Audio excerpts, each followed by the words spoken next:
बदलापूरमध्ये चिमुकल्यांवरील अत्याचाराच्या निषेधार्थ रेल रोको, पोलिसांनी बळाचा वापर करतात संतप्त आंदोलकांकडून दगडफेक। बदलापुरात चिमुकल्यांच्या लैंगिक छळाप्रकरणी संतप्त पालकांकडून शाळेची तोडफोड, मुख्याध्यापकासह वर्ग शिक्षिकेचंही निलंबन। मंत्री गिरीश महाजन बदलापूर स्टेशनवर दाखल, आंदोलकांची समजूत काढण्याचा प्रयत्न, आरोपीला फाशी द्या, आंदोलक मागणीवर ठाम।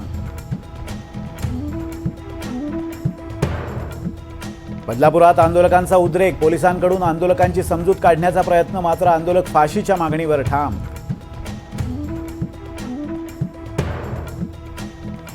राष्ट्रीय बाल हक्क आयोगाकडून बदलापूर घटनेची दखल, आयोग तपास पथक बदलापूरला पाठवणार, आयोगाचे अध्यक्ष प्रियांक कानूनगो यांची माहिती।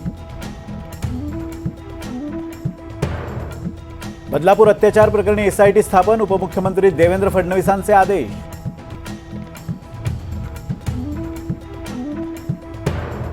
बदलापूरमधील घटना फास्ट ट्रॅक कोर्टात चालवण्याची मुख्यमंत्री शिंदेंची घोषणा, प्रकरण फास्ट ट्रॅक कोर्टात चालवण्याचा प्रस्ताव आजच गृह विभागाकडे पाठवण्याचा गृहमंत्री फडणवीसांचा ठाणे पोलीस आयुक्तांना आदेश।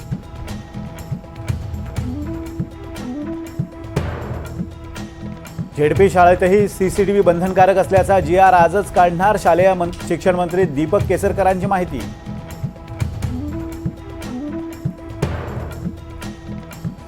बदलापुरातला प्रकार धक्कादायक आणि संतापजनक, पोलिसांनी गुन्हा दाखल करायला 12 तास का लावले, हा कुठला हलगर्जीपणा, राज ठाकरेंचा सवाल।